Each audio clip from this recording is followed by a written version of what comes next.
that it is the lone fisherman on a tropical sea with his nets, and you let these nets down, and sometimes something tears through them that leaves them in shreds, and you just row for shore and put your head under your bed and pray. And at other times, what slips through are the minutiae, the minnows of this ichthyological metaphor of idea chasing. But sometimes, you know, you actually can bring home something that is food for the human community, that we can sustain ourselves on and go forward. So we haven't talked that much about art and aesthetics, but I think in the human world, the appetition is for beauty, to my mind, and this is another place where the Platonism shines radiantly through, you know, because Plato held that the good was the true, and that both were the beautiful. And this is a very quaint idea from the point of view of modern philosophy, but I think, you know, it's in the bones when you actually connect yourself up to the planet. That's why chaos is capable of being the tremendous repository of ordered beauty that it is, because there is no chaos in the old definition, that which is to say that which by any definition or any test is found to be disordered. That is just a kind of a hell notion, a kind of hypostatization of an ultimate state of disorder.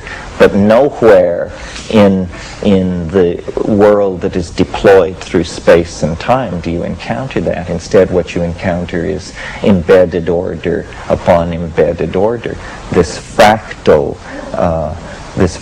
thing. And then finally, for me, the imagination is the goal of history. I see culture as an effort to literally realize our collective dreams. And, you know, it's on a very crude level when it's you make your mask and I make my mask and then we dance around together.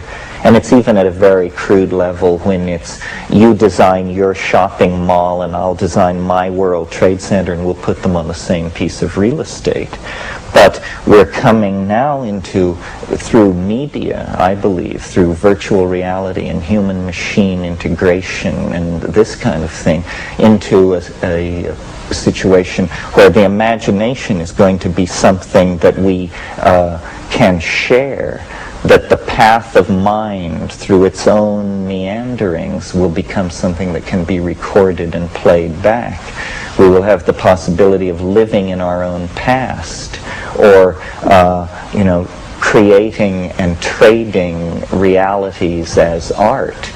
And art, as life lived in the imagination, is the great archetype which rears itself up at the end of history. Life in the imagination. The imagination is this auric field which surrounds the transcendental object at greater and greater depth as you approach the transcendental object. And as we now close distance with it, all of our cultural expression, all of our self-awareness is taking on this curiously designed quality. I mean, you must have noticed this, that the world is very heavily designed in a way that it never was before. Morphogenetic fields of great size and scope, which are international schools of architecture and design, touch whole continents. Entire cities are given certain ambiances. This is the summoning of the imagination into the human scale. It's like a god that we wish to call down and draw to earth. I mean, this is why William Blake called it the divine imagination, because it is the four-gated city.